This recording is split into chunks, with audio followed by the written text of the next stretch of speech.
तो किसी ने बड़े कमाल की बात कही है कि अधूरी कहानी पर होठों का पहरा है, चोट रूह पे है, इसीलिए दर्द जरा गहरा है।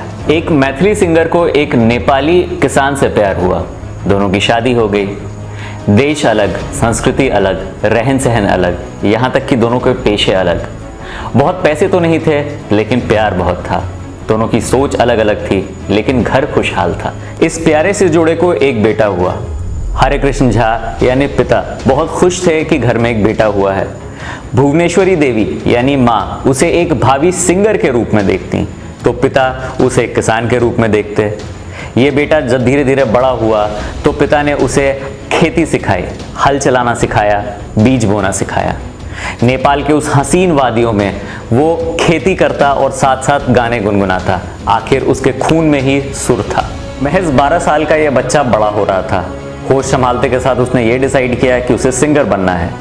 नेपाल के छोटे से शहर में छोटे छोटे रेस्टोरेंट में उसने गाना शुरू किया। चंद पैसे मिलते, उसी में गुजारा होता। एक दिन नेपाल के एक छोटे से रेडियो चैनल ने उसे स्पॉट किया और उसे as a part time singer appoint कर लिया गया। आमदनी तो बढ़ी लेकिन इतनी भी ज्यादा नहीं कि वो अपने पिता को मना पाता कि उसे खेती नहीं करनी है। बस आखिरी शो और उसके बाद वो हल पकड़ने वाला था, यानी कि वो हमेशा के लिए किसान बनने वाला था। वो आखिरी शो था इंडियन एम्बेसी में। एक भले हिंदुस्तानी अफसर को उसकी आवाज बहुत पसंद आई। हालांकि सुर थोड़ा कच्चा था लेकिन आवाज बहुत अच्छी थी। तो उसे ऑफर किया गया कि क्या वो हिंदुस्तान जाके गाना सीखना चाहता है।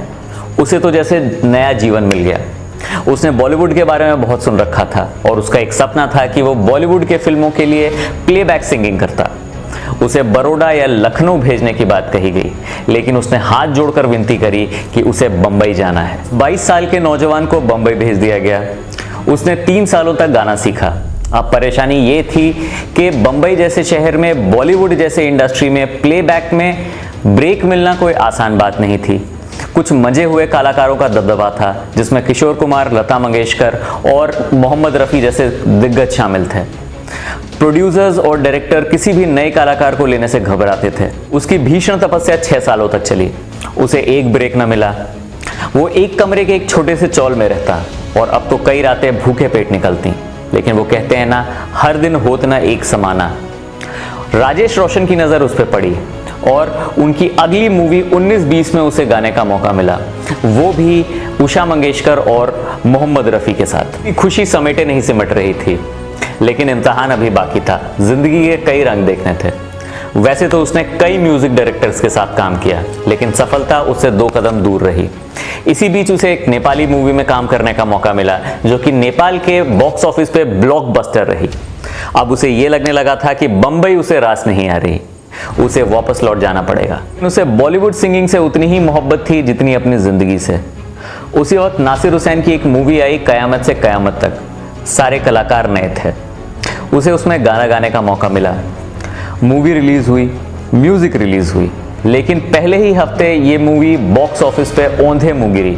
उसका सपना फिर से चूर हो गया।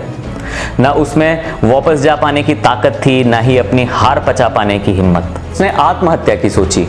गहन डिप्रेशन में उसकी आत्महत्या की सोच और गहरी होती जा रही थी कि दूसरे हफ्ते में कयामत से कयामत तक ने गेयर अप किया। फिर इस मूवी ने सारे रिकॉर्ड्स तोड़ दिए। इसकी म्यूजिक सुपर हिट रही और इसके गाने पापा कहते हैं के लिए इसको पहली बार फिल्म फेयर अवार्ड मिला। जी हाँ, बॉलीवुड इंडस्ट्री में एक नया सिंगिंग सेंसेशन आ चुका था, जिसका नाम था उदित नारायण।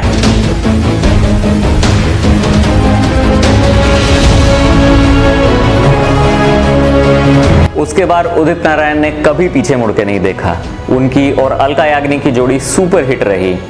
वो एकमात्र ऐसे सिंगर बने जिन्होंने लगातार 3 डेकेड्स तक सुपर हिट दिए, जिसके लिए उन्हें कई बार फिल्म फेयर और नेशनल अवार्ड्स मिले। उन्हें 4 नेशनल अवार्ड्स मिले। 2001 में लगान के लिए, 2002 में जिंदगी खूबसूरत है के लिए, 2004 में स्वदेश के लिए और 2005 में एक भोजपुरी मूवी कब हुई गवना हमार के लिए मिली। 20 बार फिल्म फेयर में नॉमिनेट होने के बाद उन्होंने 5 बार ये अवार्ड हासिल किया। 1979 में कयामत से कयामत तक के लिए, 1996 में दिलवाले दुल्हनिया ले जाएंगे के लिए, 1997 में राजा हिंदुस्तानी के लिए, 2000 में हम दिल दे चुके सनम के लिए और 2001 में लगान के लिए। इसके अलावा उन्हें पद्मश्री और पद्म भूषण से भी नवाजा गया। कहानी है उदित नारायण की, फर्श से अर्श तक की। 15 साल स्ट्रगल करने के बाद उन्हें सफलता मिली। इंडियन आइडल के मंच पे उन्होंने खुद कहा कि वो हर रोज खून के आंसू रोया करते थे। उनके नेशनैलिटी पे भी सवाल उठाया गया और उनके मैरिटल स्टेटस को भी पब्लिक में उछाला गया। अगर कयामत से कयामत तक अच्छा रिस्पॉन्ड नहीं करती तो वो आत्महत्या कर चुके रहते। इस कदर गहन डिप्रेशन ने उन्हें घेर रखा था। हाल ही में सुशांत सिंह राजपूत की खुदकुशी ने हमारे इस जनरेशन पे सवाल उठाया है कि क्या बढ़ते जनरेशन के साथ हमारी जिंदगी जीने की क्षमता खत्म हो रही है, या मुसीबतों से निपटने की ताकत हमसे दूर हो रही है, या जिंदगी जीने का नजरिया ही बदल रहा है। एक आंकड़े के हिसाब से 2016 में 15 से 29 साल के बीच के लगभग 2,31,000 हिंदुस्तानी युवाओं ने सुसाइड किया है। राउंड द ग्लोब इस उम्र के 8 लाख युवा हर साल सुसाइड करते हैं, जिसमें से 27% हिस्सा भारतीयों का है। सोचिए, पूरे दुनिया में 1/4 से भी ज्यादा। कहां गड़बड़ हो रही है? क्या हमारे परवरिश में कमी है? एग्जाम में फेल हो गए, चलो सुसाइड कर लेते हैं। गर्लफ्रेंड या बॉयफ्रेंड से ब्रेकअप हुआ है, चलो सुसाइड कर लेते हैं। पैसे नहीं हैं, चलो सुसाइड कर लेते हैं। यहां तक कि पापा से डांट पड़ी है, चलो सुसाइड कर लेते हैं। जिंदगी हमेशा से कठिन थी। जिंदगी ना तो आसान थी, ना तो आसान है।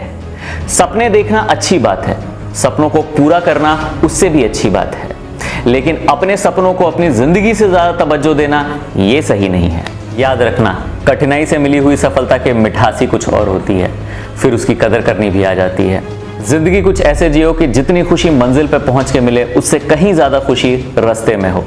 याद रखना, आप स्पेशल हो बहुतों के लिए। इस एपिसोड में दिए गए मैसेज को अगर 1% लोग भी समझकर अमल कर लेते हैं तो हम समझेंगे कि हमारी मेहनत साकार हुई।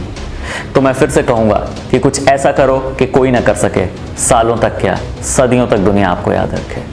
तो मैं राहुल अगले हफ्ते फिर से हाजिर होऊंगा एक ऐसे ही दिल छू देने वाले दास्तान के साथ। तब तक मी Rahul signing off, bye bye.